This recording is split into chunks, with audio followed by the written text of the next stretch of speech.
Part 1. You are going to listen to a telephone conversation between two people, Hannah and her father. First, you have some time to look at questions 1 to 5.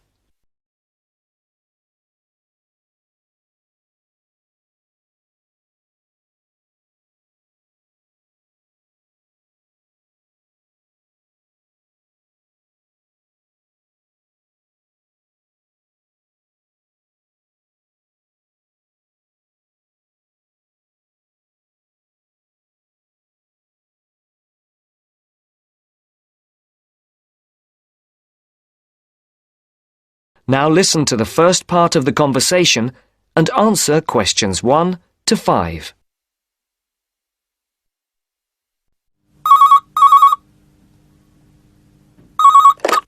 Hello, 992846.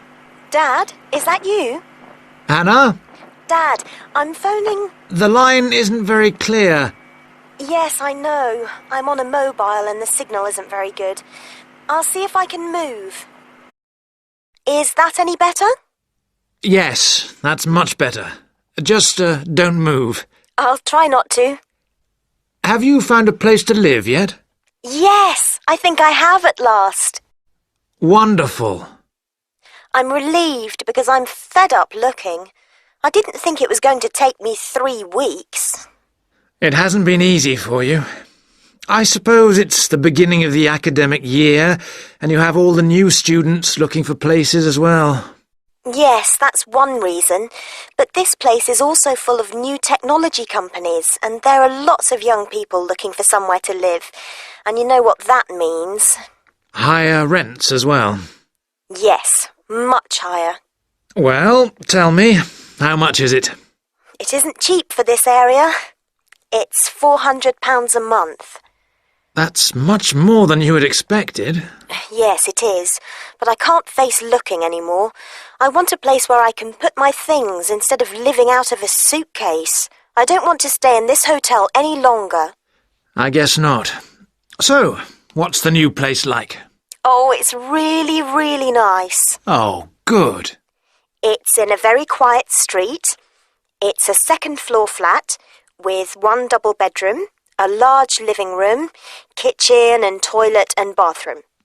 Sounds very nice. Oh, it is. And guess what? Yes? It's got a small roof terrace looking onto the garden at the back.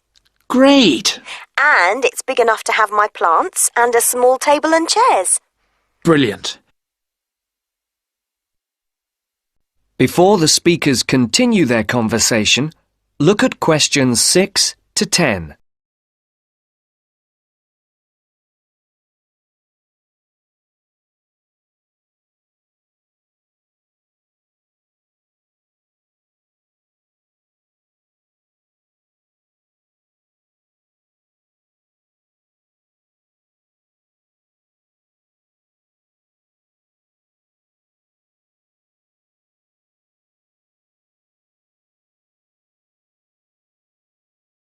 As you listen to the second part of the conversation, answer questions 6 to 10.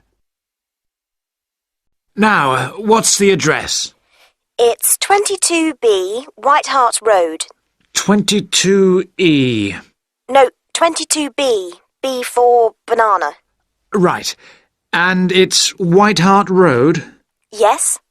And the postcode? Oh, I don't think I've got it. OK. No, here it is. It's EX15 9RJ. This line is bad. Is that EX50? No, it's EX15. OK. I don't think I know the road. It's a side road, but you do know the area because it's off Garrett Lane. Oh, right. Which end? The other end from the stadium. So, it won't be too noisy then? You can still hear it from here when there's a match on. When are we going to see you?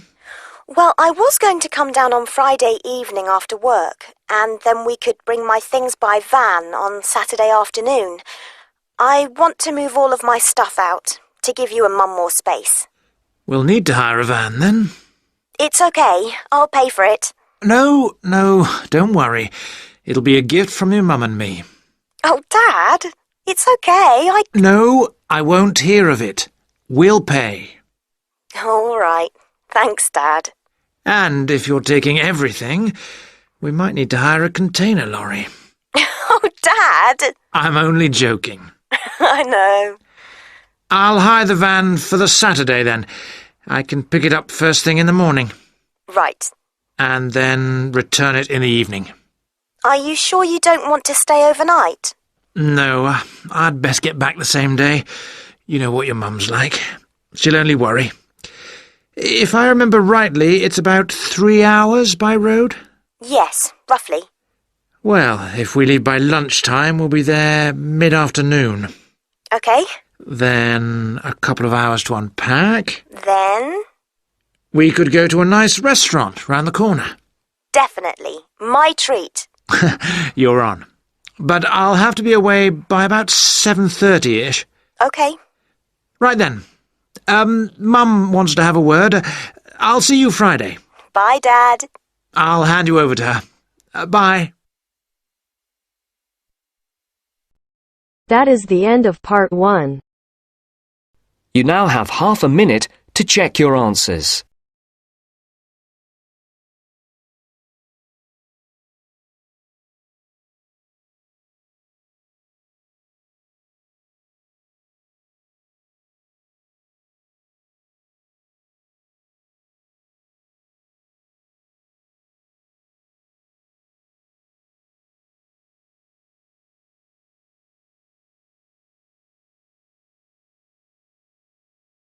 Now turns to part 2. Part 2. You'll hear someone talking to a group of university students. First, you have some time to look at questions 11 to 17.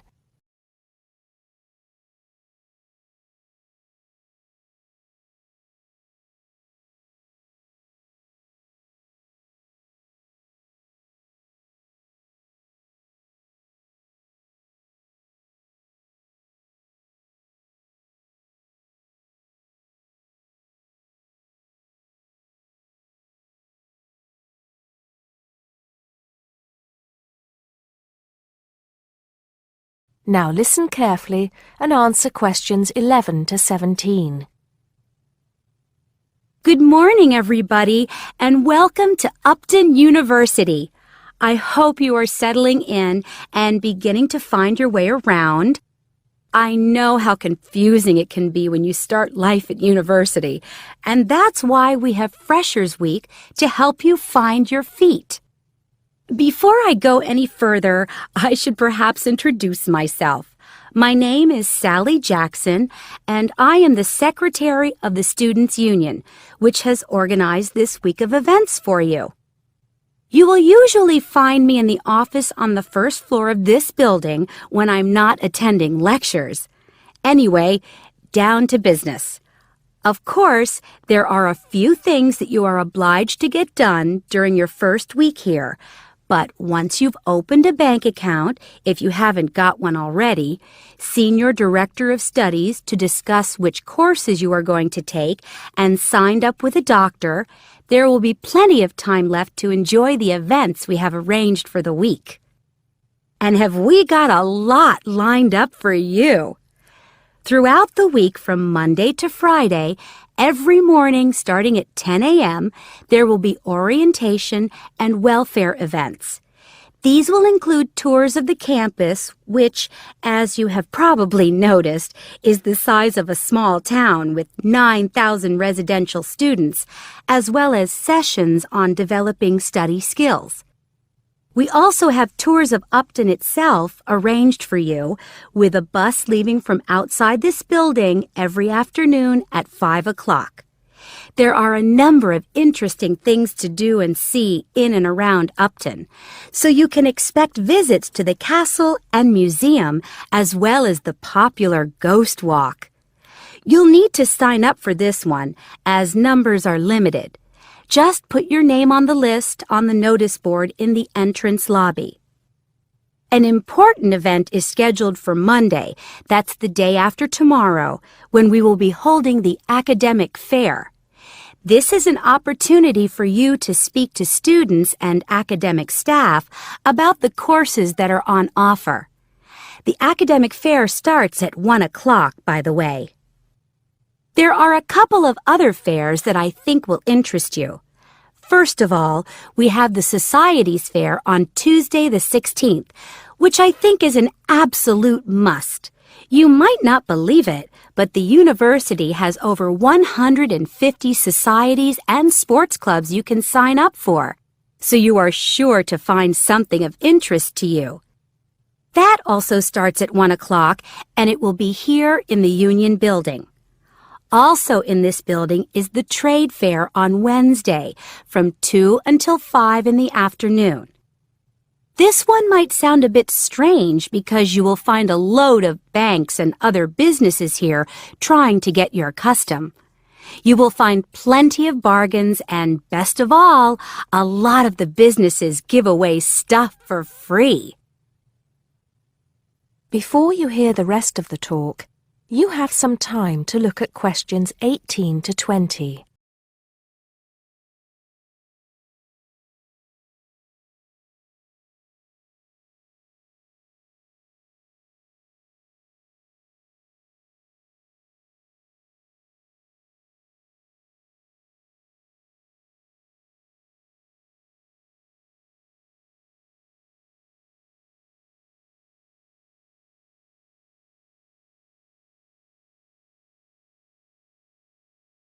Now listen and answer questions 18 to 20. We've also got a great entertainment program lined up for you, starting tonight with our welcoming party. We have a top band lined up for your entertainment, but I'm not allowed to say who they are. All I can say is that I am sure you will not be disappointed. So come along to Blackmore Hall at 9 o'clock this evening to get your university experience off to a flying start. Just one point. I'm afraid this event is limited to freshers only. Because of space restrictions, you can't bring a friend tonight. Sorry about that. There's more fun and games on Monday in the Cotswold Theater here on campus. We have booked two of the cleverest comedians in the country, Paul Frazier and Jenny Brown, for a 3-hour show. Paul has assured us that he and Jenny have packed the show with new material, and as they always get rave reviews for their shows, I think we can look forward to an evening of great entertainment. That's in the Cotswold Theater on Monday evening at 7:30. Moving along a bit, on Thursday there is an important date for your diaries. This is the official Freshers Opening Ceremony, when the Dean welcomes you to Upton University. So remember, Thursday the 18th from 2:30 to 3:30 in Blackmore Hall. You certainly should go to this one, and by the way, light refreshments will be available. At the end of the week, on Saturday, you have the chance to dress up in your smartest evening wear for the official Freshers' Ball. Actually, although it's called a ball, it is quite a relaxed affair, so we are more than happy if you turn up wearing jeans and a t-shirt. The important thing is to relax and enjoy yourselves. Time and place are the same as for this evening's party. Blackmore Hall from 9 in the evening to 3 o'clock in the morning. Right.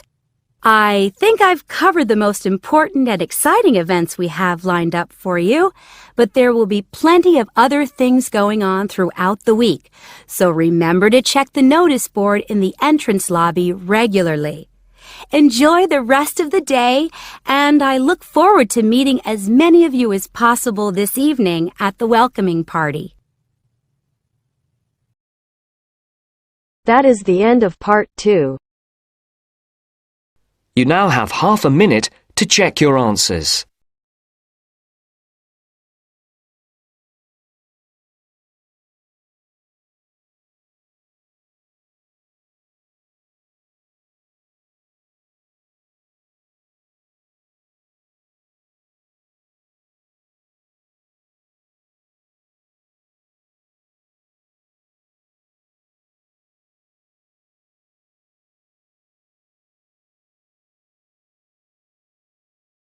Now turns to Part 3.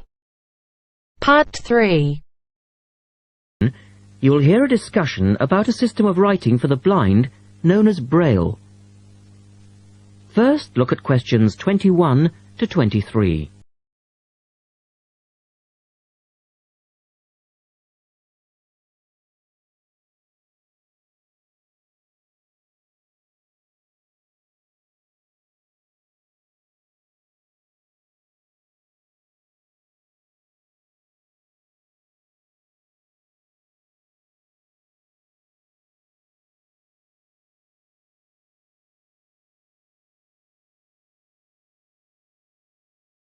Now listen to the first part of the discussion and complete the notes for questions 21 to 23.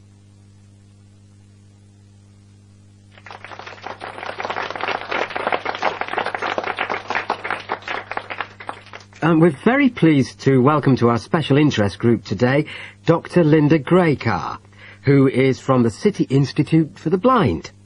Linda is going to talk to us about the system of writing for the blind known as Braille. Linda, welcome. Thank you. Now, we'd like to keep this session pretty informal, and I know Linda won't mind if members of the group want to ask questions as we go along. Well, let's start with an obvious one. What is Braille, and where does it get its name from? Well, as you said, Braille is a system of writing used by and for people who cannot see. It gets its name from the man who invented it, the Frenchman Louis Braille, who lived in the early 19th century. Was Louis Braille actually blind himself? Well, he wasn't born blind, but he lost his sight at the age of 3 as the result of an accident in his father's workshop. Louis Braille then went to Paris to the National Institute for Blind Children, and that's where he invented his writing system at the age of only 15 in 1824, while he was at the Institute. But he wasn't the first person to invent a system of touch reading for the blind, was he? No, another Frenchman had already come up with the idea of printing embossed letters that stood out from the paper, but this was very cumbersome and inefficient. Did Louis Braille base his system on the first one? No, not really. When he first went to Paris, he heard about a military system of writing using 12 dots. This was a system invented by an enterprising French army officer, and it was known as night writing. It wasn't meant for the blind, but rather for battle communications at night. That must have been fun. Look at questions 24 to 30.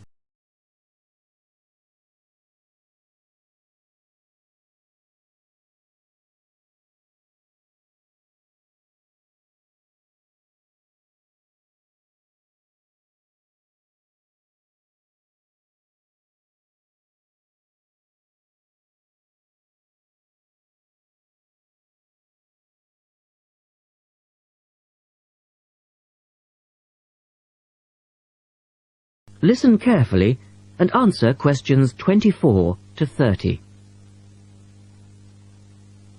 Anyway, Braille took this system as a starting point, but instead of using the 12 dots, which night writing used, he cut the number of dots in half and developed a 6-dot system.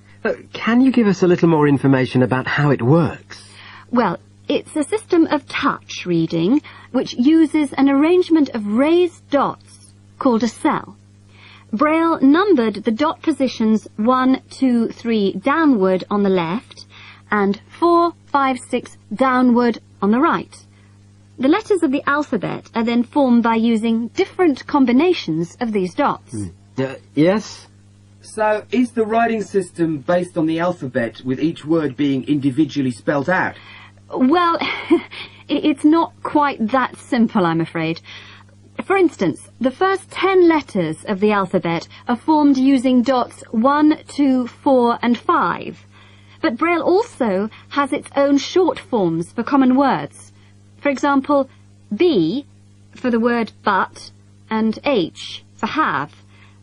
There are many other contractions like this. So you spell out most words letter by letter, but you use short forms for common words? Yes. though I think that makes it sound a little easier than it actually is. And was it immediately accepted? I mean, did it catch on straight away? Well, yes and no. It was immediately accepted and used by Braille's fellow students at the school, but the system was not officially adopted until 1854, 2 years after Braille's death. So official acceptance was slow in coming. I suppose it works for all languages which use the Roman alphabet. Yes, it does, with adaptations, of course. Can it be written by hand, or do you need a machine to produce Braille? Well, you can write it by hand onto paper with a device called a slate and stylus. But the trick is that you have to write backwards, from right to left, so that when you turn your sheet over, the dots face upwards and can be read like English from left to right. Oh, I see. But these days, you'd probably use a Braille writing machine, which is a lot easier. And tell us, Linda, is Braille used in other ways, other than for reading text? Yes, indeed. In addition to the literary Braille code, as it's known, which of course includes English and French, there are other codes. For instance, in 1965, they created a form of Braille for mathematics. I can't imagine trying to do maths in Braille. Yes, that does sound difficult, I agree. And there's also a version for scientific notation. Oh, and yes, I almost forgot. There is now a version for music notation as well. Well, thanks, Linda. That was most interesting. Now, does anyone have any last questions? Yes. Roughly how long does it take to learn to read Braille?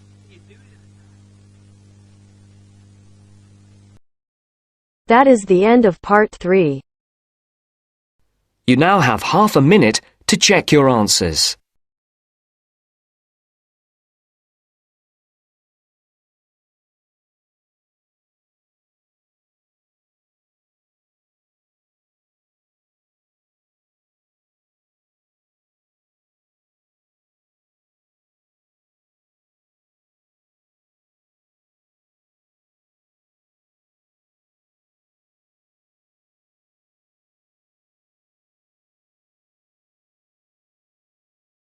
Now turns to part 4. Part 4. You are going to hear a talk introducing the courses and entry requirements of the Department of Psychology. You now have some time to look at questions 31 to 40.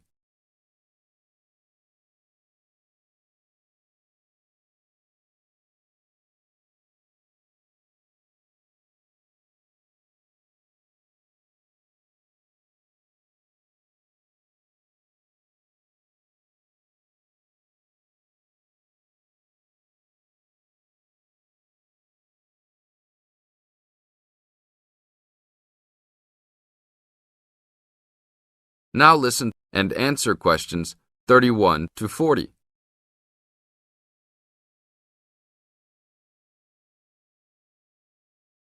Good morning and welcome to the Department of Psychology's Information Day for new and intending students.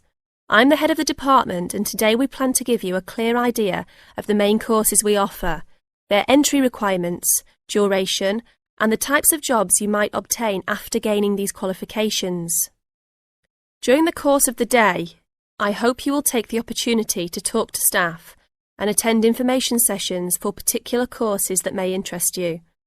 Some of these courses are open to school leavers, but some have particular entry requirements, so it is important to note these.